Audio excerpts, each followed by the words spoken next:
अस्सलाम वालेकुम व्यूअर्स, मैं हूँ सितारानायाब and welcome to my channel mother's guide. हमारी ये कोशिश होती है कि हम वो तमाम वीडियोस बनाएं जो आप लोगों ने रिक्वेस्ट की हों, और मुख्तलिफ कमेंट्स के ज़रिए मुझे ये देखने में आया कि आप लोग मुझसे ये पूछना चाहते हैं कि सिजेरियन के बाद क्या नॉर्मल डिलीवरी हो सकती है, और अगर हो सकती है तो कितना गैप चाहिए होता है।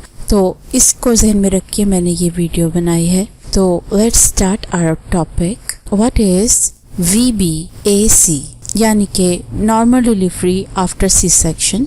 ऑपरेशन के बाद नॉर्मल डिलीवरी कैसे मुमकिन है, इसके बारे में हम तमाम बातें डिटेल से पढ़ेंगे। इसको साइंटिफिक टर्म्स में VBAC कहा जाता है। आपके लिए ये जानना ज़रूरी है कि VBAC होता क्या है। इसमें लास्ट जो डिलीवरी आपकी हुई होती है वो नॉर्मल नहीं हुई होती, वो सी सेक्शन हुआ होता है, और उसके बाद आपकी डिलीवरी जब नॉर्मल हो जाए तो इस टर्म को यूज़ किया जाता है। अब आपको परसेंटेज बताई जानी चाहिए कि कितने परसेंट फीमेल्स हैं जिनकी नॉर्मल डिलीवरी हो जाती है आफ्टर सी सेक्शन। तो ये तकरीबन 60 to 80% फीमेल्स ऐसी होती हैं जिनकी नॉर्मल डिलीवरी हो जाती है। और अगर आप इस तरह से देखिए कि 5 फीमेल्स अगर केस करा रही हैं तो उसमें से 3 फीमेल तकरीबन नॉर्मल डिलीवरी करा लेती हैं। अब हमारे लिए रीज़न जानना ज़रूरी है कि reasons of against C section यानी कि दोबारा ऑपरेशन की वजूहात क्या होती हैं, क्योंकि अगर हमें रीजंस पता होंगी तो हम इनको क्योर भी कर सकते हैं और हम अपनी डिलीवरी को नॉर्मल बनाने की एफर्ट कर सकते हैं।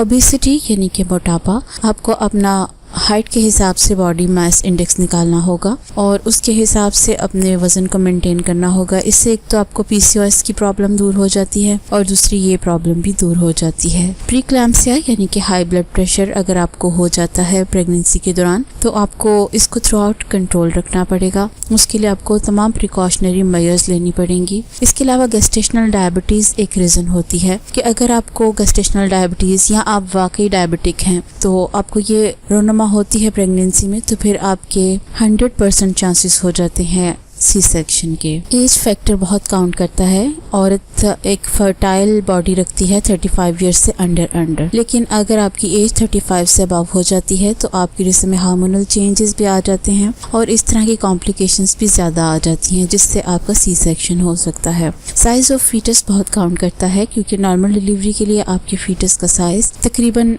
8 पाउंड से कम होना चाहिए। अगर फीटस का साइज बढ़ जाएगा तो आपके लिए नॉर्मल डिलीवरी पॉसिबल नहीं होगी। गैप लेसर देन 19 मंथ्स यानी कि कम से कम 19 महीनों का वक्फा बहुत ज़रूरी है आपकी पहले सी सेक्शन में और इस डिलीवरी के दौरान। तो अगर आपका ये गैप कम है तो फिर आपकी लाजमी सी सेक्शन ही होगा। Vertical cut in last caesarean, अगर आपका जो लास्ट ऑपरेशन हुआ था उसमें अमूदी कट दिया गया है तो इस सूरत हाल में आपका दोबारा नॉर्मल डिलीवरी होना मुश्किल होता है, क्योंकि इसमें पोजीशन कुछ इस तरह से हो जाती है कि इसके टीयर होने का खतरा होता है। रीजंस ऑफ लास्ट सिजेरियन यानी कि पिछले ऑपरेशन की वजूहात क्या थी, ये बहुत ज़रूरी है, क्योंकि अगर तो आपका सिर्फ वक्ती कोई प्रॉब्लम आई थी या कोई ऐसी बीमारी आ गई या आपको कोई टेम्पररी हार्ट बीट या पानी की कमी ज़्यादती का मसला हो गया यूट्रस में, तो फिर आपकी डिलीवरी नॉर्मल हो सकती है। लेकिन अगर कुछ रीज़न ऐसी होती हैं जैसे आपकी हड्डी का छोटा होना या सर्विक्स का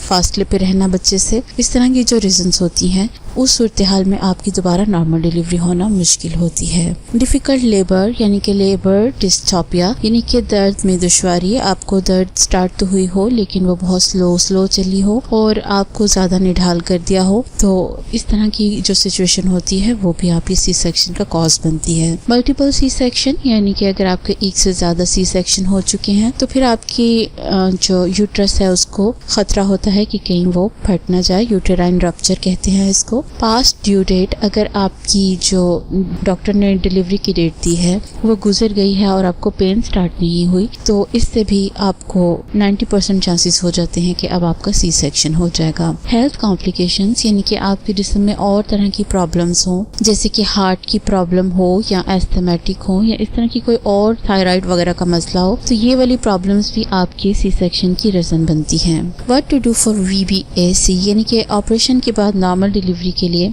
आपको करना क्या क्या चाहिए। तो जो चीज़ आपके हाथ में है वो आपको कर लेनी चाहिए, बाकी खुदा पर छोड़ देना चाहिए। तो जो सबसे ज़रूरी चीज़ है वो है आपका मेंटेन ब्लड प्रेशर। यानी कि अपने फशार खून को कंट्रोल रखिए, यानी कि जितना रिक्वायर्ड है, यानी कि ऊपर वाला 120 और नीचे वाला 80, इतना आपका मेंटेन रहना चाहिए। प्रेगनेंसी में 130 भी अगर हो जाए तो वो आपके सी सेक्शन का कॉज बन जाता है। मेंटेन वेट, अपना बॉडी मास इंडेक्स नोट कीजिए और अपने वजन को मेंटेन रखिए। और अगर आप प्रेग्नेंट हैं तो ऐसी खुराक खाइए जिसमें कार्बोहाइड्रेट्स और फैट्स कम हो और बाकी ज़रूरी न्यूट्रिएंट्स ज़्यादा हों। टॉक योर डॉक्टर अर्लियर, यानी कि अपने मुआलिज से पहले बात करें कि आप ये चाहती हैं कि आपका अब बच्चा नॉर्मल हो, क्योंकि आमतौर पे जब पहले सिजेरियन हो तो डॉक्टर इसको इजी लेते हैं और दोबारा आपका ऑपरेशन कर देते हैं, लेकिन अगर आपने उनसे ये बात डिस्कस की हो तो फिर वो आपका साथ देते हैं। नेचुरल लेबर, यानी कि कुदरती दर्दें अगर लग जाएं तो वही ज़्यादा बेस्ट होती हैं। अगर हम जिनका पहले सी सेक्शन हुआ है उनको पेन इंड्यूस करें तो उनका जो यूटेराइन रप्चर का मामला है वो ज़्यादा खतरनाक हो जाता है, और कई दफ़ा बच्चा जहाँ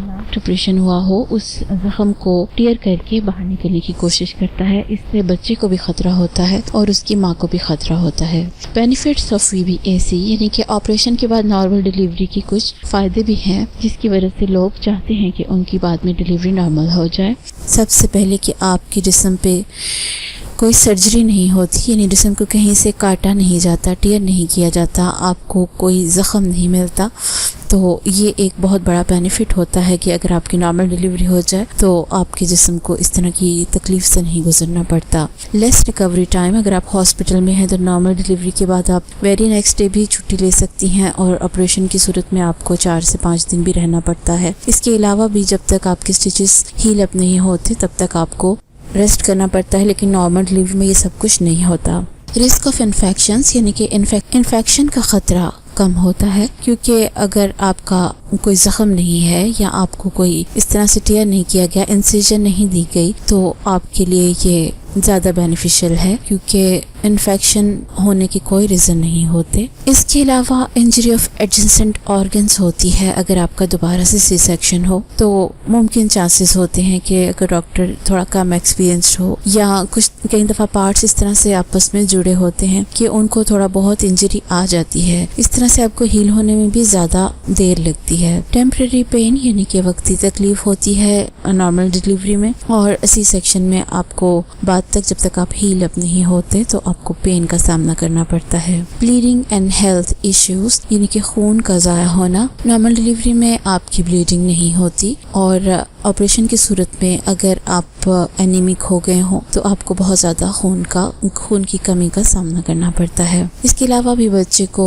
सांस का मसला नहीं होता नॉर्मल डिलीवरी की वजह से, और ऑपरेशन की सूरत में अक्सर सांस का मसला होता है। उम्मीद है कि आपको ये वीडियो पसंद आई होगी और आपका ये मसला हल हो गया होगा। अगर आपको हमारी वीडियो पसंद आती है तो इसको लाइक किया करें, और जो लोग इस सिचुएशन से गुजर रहे हैं उनके साथ शेयर किया करें। और अगर आप हमारे चैनल पे न्यू हैं और आपने हमारे चैनल को अभी तक सब्सक्राइब नहीं किया तो इसको सब्सक्राइब कीजिए, क्योंकि हम बनाते हैं वो वीडियोस जो आपकी रिक्वेस्ट होती है या आपको वो चाहिए होती है। मेरी वीडियो में बहुत ख्याल रखिए। अल्लाह हाफ़िज़।